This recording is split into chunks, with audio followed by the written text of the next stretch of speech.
Salam qadirli ildeşler, mehriban dostlar. Yeni bir program başlayaz.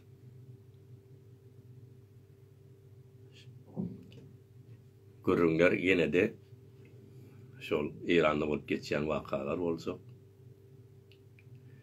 O täze gelen dostlar biraz garaşyň. Hem ýa-da öňünden hoş gelin aýtýan. Bugünkü temalar hemen şunda boljak. Bir geçen hepde zatdan görün edipdik. Nevit Batpa, birinci gerek şu yerden programımızda aýdypdyk. Halkın havaram yok, bilmeýärdiler, aýtmaýardylar ýöne. Bir hepdeň içinde gowul her yere nazynan türkmenlerin öz arasynda ýarady gitdi bu görün. Nevit'in şeýle tezahüratda öldürilendigi. Ýöne häzirem onu ýaýratmaly, habaryny eşitdirmeli. Türkmenlerin arasynda bilinýär da İran'da, dünýäde de bilinmeli şol. Dünýäde diýelim ýani halkara guramalar var. Şol ýanak wakalar bilen jenaýatlar barada araşdyrma barla geçirýärler. Şol köp merhabar bolmaly. Biziň türkmenlerimiz köplenç öz aramyzda ýazýas, özümizden başga sesimizi eşitýän bolmaýa. Şu tarafımız gaty gowşak, hayal. Şonu hökmen daşar ýurtlara eşitdirmeli. İran'ın şu milli saytları var. Olara ýazmaly, habaryny bermeli. Ondan insan hakları guramalar var. Hukuky beşer. Olary iýermeli. Gara şonu sesin ýaýramaly. Ýoksa sen araňyň näme bolup geçýändiň hiç kim habar bolmaýa. Özüň ýazmasaň, özüň bildirmeseň başgalaram ýazmaýar şonu. Onu käler aýtýar, näme türkmenler ýazmaýarlar diýerler. Ol aslında türkmenleri ýazmaýany özüňden soramalla. Sen ýazmala onu, sen eşitdirmeseň, sen ýaýratmasaň, onu kim ýazjak onu? Her kim öz halkyny ýazýar, sonra başga ýerlere ýaýrap gitýär. Bugün men özümne biraz sowukladym. Dümegläp durun şol üçin biraz sesimde ýoşrak, sese ganymat bardyr ýöne kän bir ýagdaýymda gowdal ýöne. Ýene hyzmatyňyzda bolaýyn diýdim. Şol Nevit'de ýaş oglan Tehranda okuýar. Otagy emel bolmalydyr işleti. Şol teoreňine bir ynglap bolsa, tezahürat bolsa, sen dostlaryň gidip dursalar bir ýeközüň seredip galyp bilmeýärler. Sen ne goşulýan şoňa. Ýöne şol pahyry işkenje bilen edilen bolmaly. Sebäbi kellesiniň şol sümki zady döwlüpdir, diýmek gaty zerbe bolupdyrlar, ýa batom bolupdyrlar. Öň aýdyşymy diýäli en atlasyna da şonu agzaman, aýtmaň diýip şeýle basyryp goýupdyrlar. Bir pahyr şehit bolup gitmeli, jan bermeli. Oň ýerinden galanlaram şonu aýtmagy gorkmaly. Böyle zat bolmaz dünýäde. Gaty bir gorkoklaryň alamaty bolýar. Ýöne olaram elbetde özleri bilendirler, eşitdirýändirler. Gara şolaryň agzyndan gaçyp bize gelýär, eşitdirýär. Hatta 2-3 günlükde şoň ýakyn garnaşlarda ýazdylar maňa şo dogry şöwürün diýip. Şo pakyr öldürilipdir. Ýene atas diýmeýän ýakyn garnaşlaryň habary bar, şolardan habar aldyk. Şol üçin Nevit özüm ýaş oglan tulem awdan türkmen oglan aýyp bir gowur meherli ýüzem bar. O dünýäsem awat bolsun. Şol ýaly ýigitlerimiz şol Nevit birinji azatlyk ugrundaky, şu döwürdäki azatlyk ugrundaky türkmeniň birinji şeýidi şol. Şoňa ady taryha geçmeli. Şol suratlary, eksleri ulaltylmaly. Türkmeniň bir sembolyna öwrilmeli. Ve biziň şo birinji şehidimiz diýip şonu her ýerde elan etmeliyiz. Ediňe öz aramyzda da däl. Şol aýdyşym ýaly daşar ýurtlarda iýermeli. Daşar ýurtlarda käbir zatlar bardyr, hukuk beşer diýip zatlar berýärler. Mailleri vardır. Şolary hökmen iyi verin. Men şu yerden görkezegem bolayın bir tane adresi.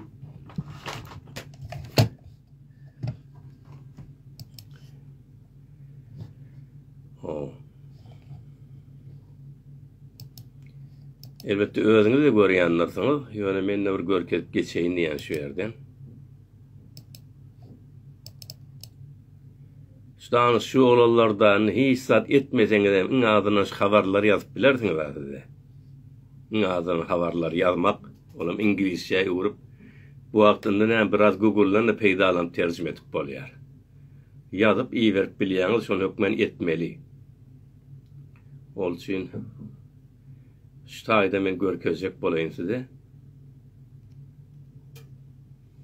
Görüň şu ýerde şular özleri adresatlar berýärler sazman bilen tarapyndan. Size görünýän nädir men ulaltjak bolayyn.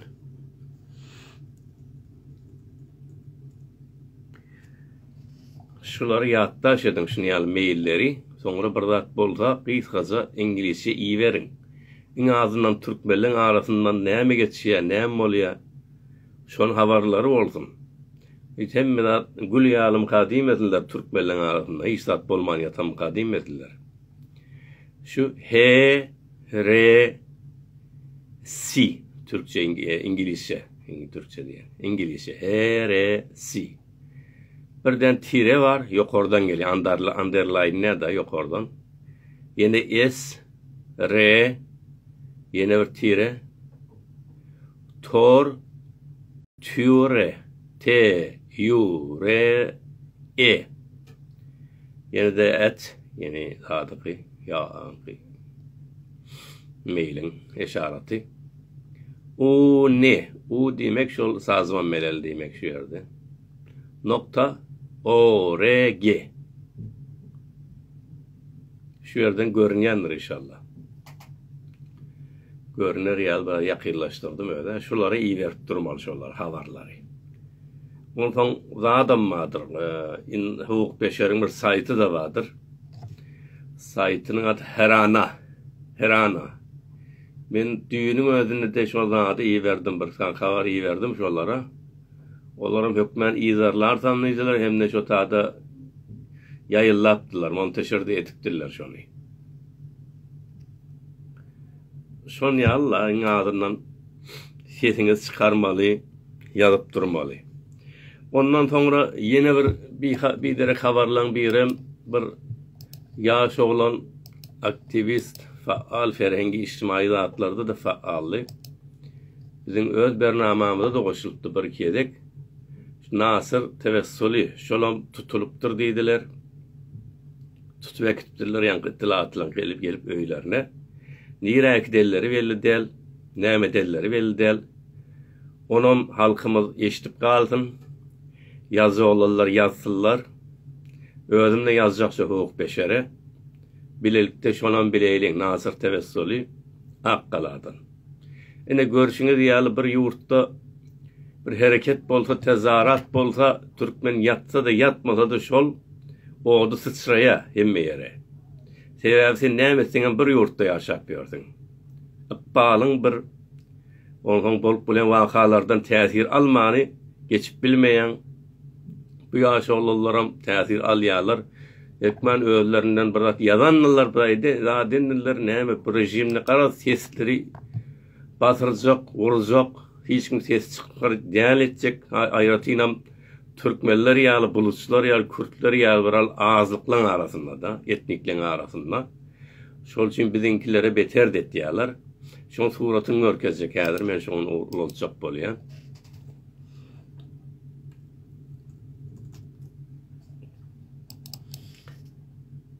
Awa, şu yerden bu da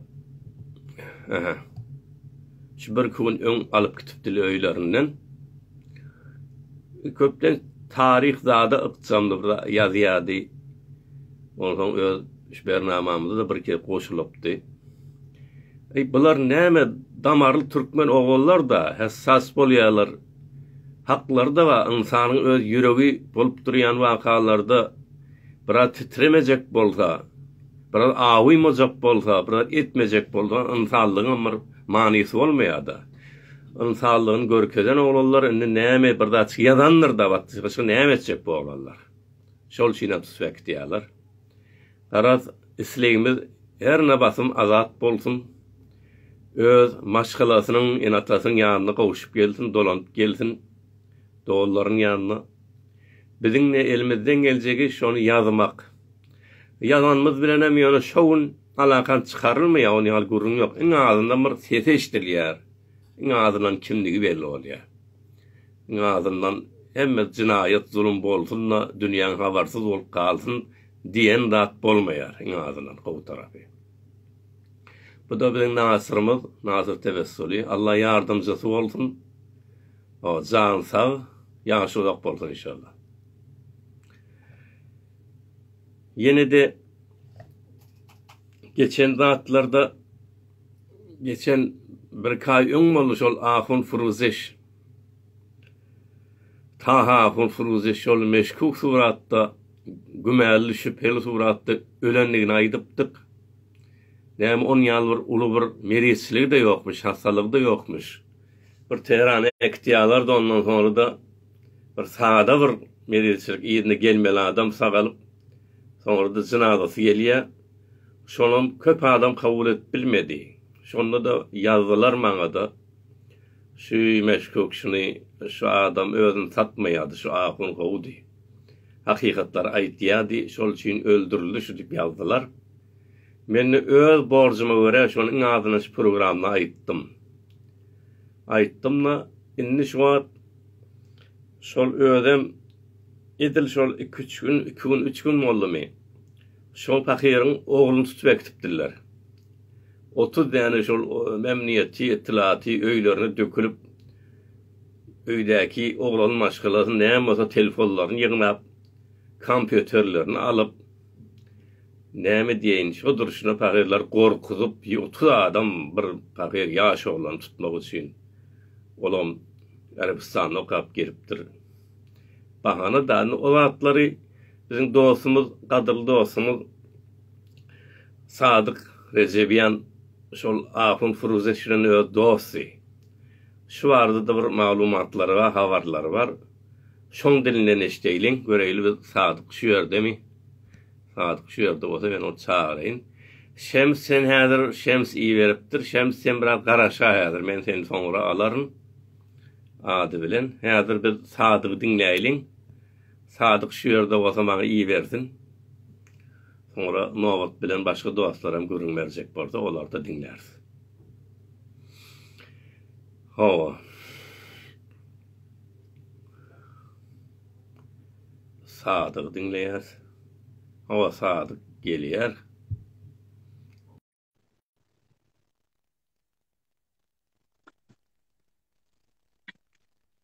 Alo. Selamünaleyküm doktor. Salam Sadyk han, hoş geldin. Hoş bulduk doktor. Näýle gowun berdim? Ýagdaýlar gowun. Allah sağ olun. Öňüňde bolsaňyz. Allah'a şükür. Indi şu an bernamamyz görüp oturandarsın elbette. Şeyle. Hawa. Indi şol aýdyşmyz ýaly görüň. Öňe Ahun Furuzeş bakyň şol ýaly boldy. Indi oglany. Şol barada biraz açıklap bersen, senin şol bilen ýakyn tanış we gatnaşýan adam ýokmyny, sen diliňden işleýip bolanlar. Hemmeňize salam bolsun. Salamdan sonra Nebit Batpa onun ailesyna Allah sabır versin. Başka bizimkiler bağdaş olur tutulurlar. Olur da inşallah yakın zamanda azat bolsun. Perşembe günü doktor akşam namazının arasında, ikindinin akşam namazının arasında bana haber gelişi yana. Aynı haberi ben gelen haberi ben öyleyim. Akşam namazının arasında 30 tane maşin sanatçılı olurlar. Oylaki olurlar, gören olurlar. 30 tane, her de maşine 3 tane, 4 tane memur bulmalı. Memurlar gelip öyle dökülüptürler, öyle dökülüp temiz kadar dökülüptürler. Bazı şey dökülüptürler, bağırlaptırlar. Yani bir vahşet bilen, bir korku bilen Yani bu hareketi yani hiçbir dünyada edilen zat yok da bu dünyada yani bir eğer bir cinayetkar da olsa yani bir katil da olsa 20 tane katil da olsa öyle yani öyle beş bilen o şive bilen gelipten bir adam öyle akıtmayla hiç yerde. Ya şu oğlunu da bir deyim ortada sen gel idare ettilata biz senin sorumuz var diyorsun şu gidecek oğlan. Yani o yani olan hareketi, olan yani berkurdu hiç yani dünyada bir vahşilik diyemem, vahşilik. Gelip dökülüp böyle tamam öyün zaten ekip döküp hatta o yüzden gelin kıyı ayarların zatlarını, köynüklerine yani bu dilme karakter yani.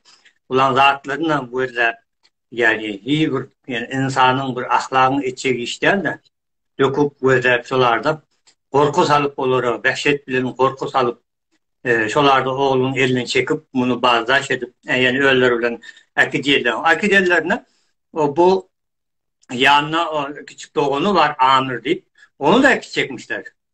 Ama o da yanına akıllar kıyık çiğ sadece onu elinden alıptırlar. Çekip alıptırlar Amir'i. Yani Hanif Firuzişi, Hanif Çağlı bunlar akidiye, nire akidenine belliler. Neme sebeplerine akidenine belliler.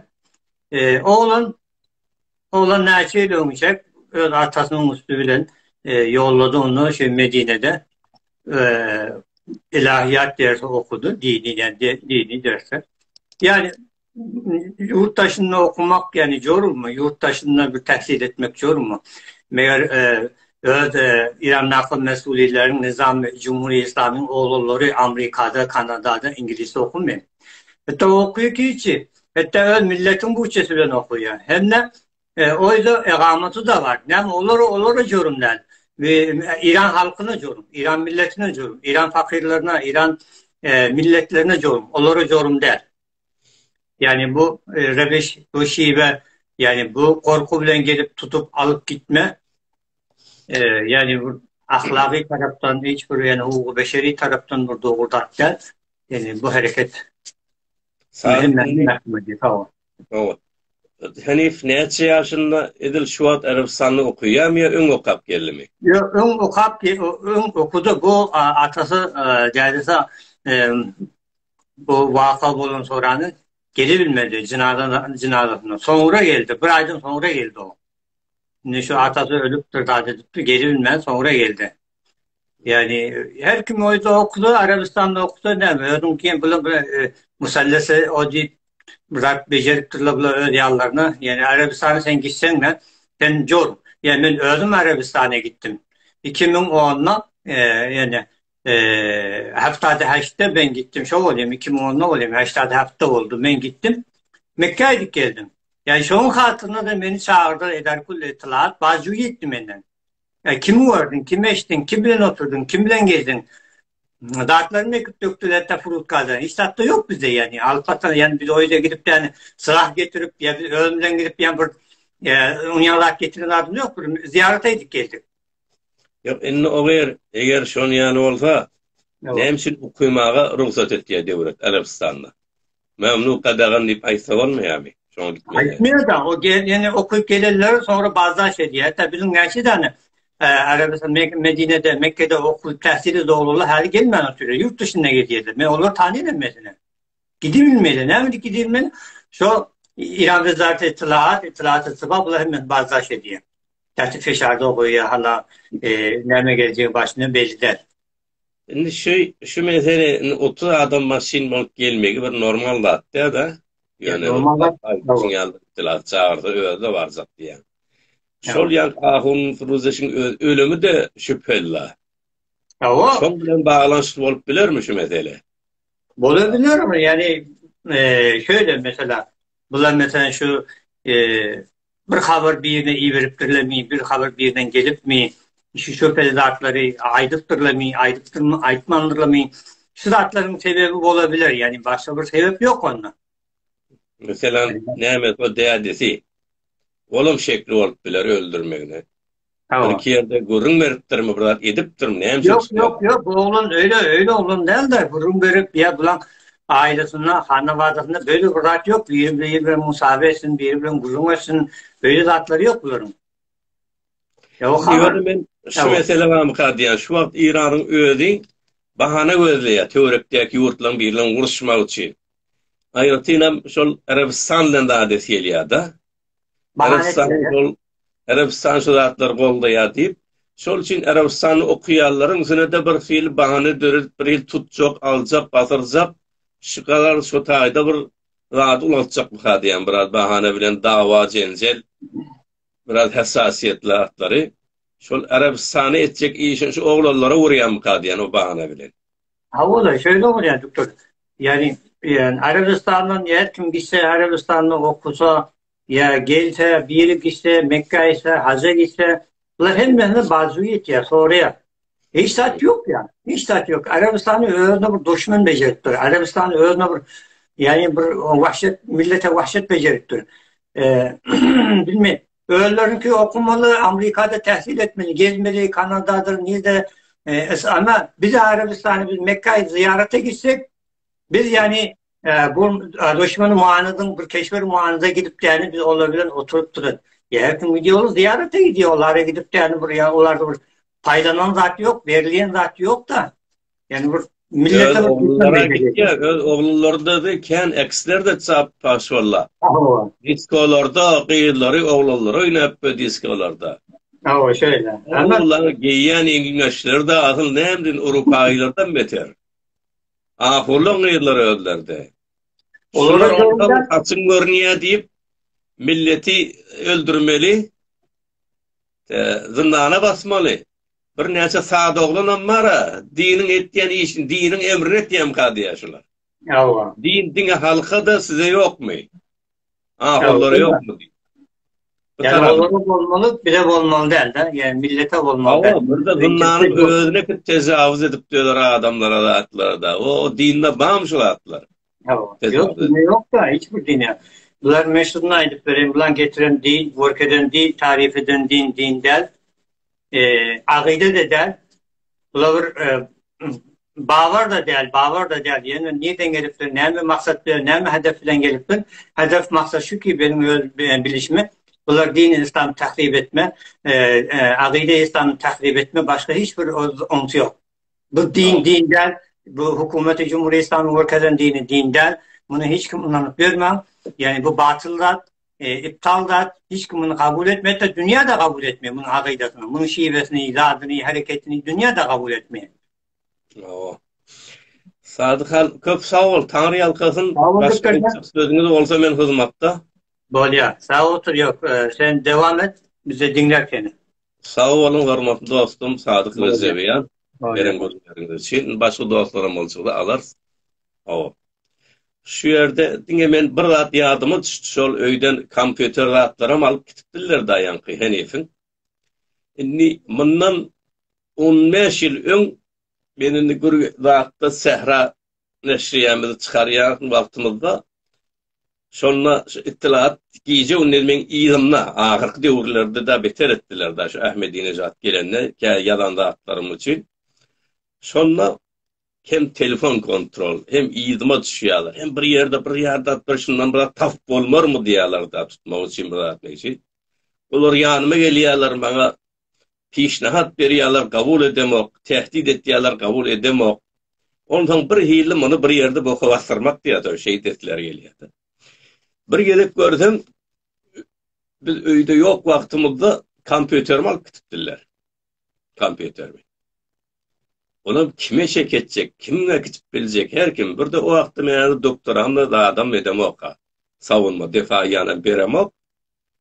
İçinde tezim ne var? Ne çay zahmet çeken tezim. O da kompüterle gidiptir. Yani laptop bile. Men dinge şunu kim edip biler, dinge şu ittilatın işi olup biler. Başka rahatın işi olmaz dedim da. Şondan edil 2 hafta sonra da geçti. Yani ittilatla zırmayanıyla temas tutuyorlar. Bir şekilde ya ödlerini çekecek, ya korkulacak, ya bir daha edecek. Vakti üstüme de gelip durular. Şu Ahmedinejad dövrüne beter oldu. Ve ben ondan ıslah taleplerle katı işle yaptım. Bir de hem işledi, hem işi halkımızın sözünü yazıyordu. Ondan bir kişiler telefon etti bana. Menden ne yankı kompüterime aydasım geliyor. Gerek de tezat. Şunu yana ettim. Men dedim kompüterim gitti dedim da. bir wagtda şol tapan bolaysa, bir adamlar tapan bolsa, siziň de habaryňyz bolsa şonu getirip bereweriň. Men şol içinde tezim var, şonu işlejek diýdim. Şey diýim bella, ne sen alňa diýip bolan owalara. Ertesi deftere barıp açamla kompýuterdi öňümde. Laptopdur. 2 hafta soň. Şunu ýaly. Özleri şonu alıp näme edipdir, näme ýazypdyr, kimle ýazypdyr, şonu barlajak da onam utanmany. Men defterimiň içine girip bilýärler, öýüme girip bilýärler. Demek açarlar bada hemmedada. Şon ýaly, ondan ben defterimde da näme edipdirler, o gatlar görüňler girmeýin. Başga da kän majerazy. Ondan romanyny ýazyp bolýar da. Araz bular birini aýyrajak bolsa, birini ýok etjek bolsa, her rat elinden gelse etýärler. Meňe de yüzüme aýtdylar da, ya şu bizim dinimizi etmelihin, ya da ýok bolmalydylar da. Ýok bolmaly, ýok etýärsiz. O ýok etmekdiňe öldürmek däl. Her hili ýok etmeli. Sen kany wadyna goşulmaly, başga inse ona goşulmaly, näme bolsa bulaşdyrmalydan ýaşaýyşyň ýok etmeli. Şol çiğnem soňunda ay bulan öňüne durwa boljak gerek özünden doktora defayamna var. İn gowsy çykyp gaýdaýyn diýdim da. Şonu alyp çykyp gaýtdym 15 ýyl boldy. Ondan bäri daşarda da ýöne arkaýyn ýazyp oturýarym da. Çykyp gaýdyp ýöne rahat ýatmak üçin gelmedim. Türkmene elimden bir hyzmat bolsa azat şekilde, arkaýyn şekilde edeyinip geldim. Ýazmalydy, ýazaýynyp geldim. Türkiýede elimden gara türkmenler tanıtmaya başladık. Ne o atlarına girişip durmayın. Şol kompüter diýende şo ýadyma düşdi da. Şol siz tapan bu habaryňyz bolsa ertesi getirip berdiler şonu. Ýöne 2 haftada burada tapan nädirler? Eger tapan bolsa getirip bermeýärdiler. Onda hem kompüter ýok bolýar, hem beni ýok etýärdiler. Indi başga gurrun bar bolsa, eger üçüncü meselemize geçeyli. Yani Şems adına biri verdi, ben onu kabul ettim. Bilmedim şu vakta Sadık çağıran için. Tahafını geçtik. Nevit Tapiyatba'dan görünmerdik. Nasır tevessülüne aittik. Ondan sonra birem biderek zat geçen günlerde yankı nemayendeler. İran neyse diye şol 200'den uğraktı. 230'dum şu medenine oturup şol zatlara yang tezahürat iddiaları eşetle mücazatlı edam vermeli aytıptırlar. Kıynanç bilen şoň arasy içinde kümmediň nemayendesiniň adı barmış. Amanlı şahatlar. O da bir katı kıynandırdı, hem utanmırdı. Yani Türkmenin etmeli, imza etmeli zat değil. Katı yanlış iş. Türkmenin, şu zatlar Türkmenin zat görkedi. İzalık, korkuk. Başka qowmiýetler etmedi şonu. Şu meseleni aydyň. Hawa täzeden bir zat gelipdir, şu Şemsi men täzeden çağırýan.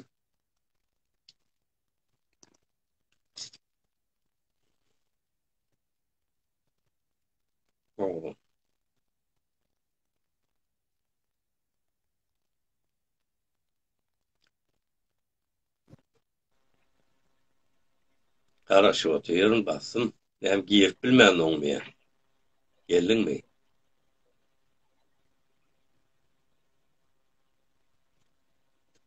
Giyip bilmän duram hadi.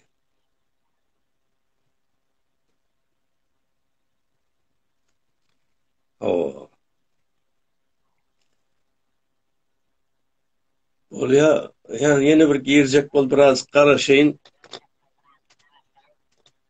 Ol 30 maşym olup gelişem şol ittilatın bir saat oğlun tutmak için aslında öz yanından halkı korkutmak için gelýärler şolar. Korksun gözler diýär da. Şunu ýaly kendi.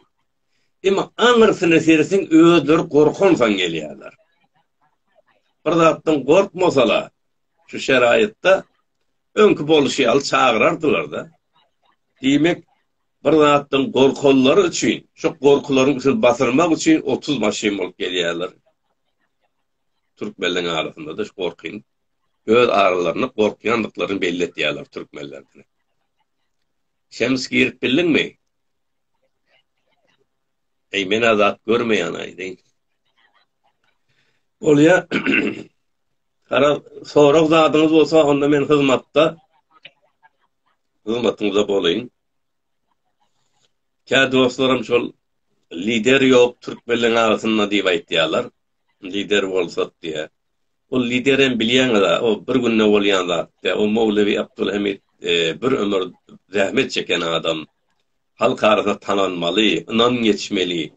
Bir günne al, şu lider diýenle bolmaýar. Bolar, haçan bolar, açy sağlyk bolsa, halk üýüşip bilse, birlikde ýygnat geçirseler, maslahat bilen ýöne sürseler näçe adam onda bolar. Ýöne bu şeraýatda öňden şon anam geçen adamlar bolmasa peýda etmeýär. Eger bolsa da eýýän bular ýok etjek bolarlar, onu aýdayım. Ol öň tanıtýança, ol halka ýaýraýança onu ýok ederler. Şol üçin türkmenleriň şu açy bolup barşy şeýderek gidivermeli bolýar, şäre ýok. Kälerim näme aýaga almalym diýip sorapdylar, türkmenler ýatmalymy? Türkmenler o taýyny özleri karar berer. Ýöne öň aýdyp gelýän bir mesele, amma şonu ýene gaýtalayyn.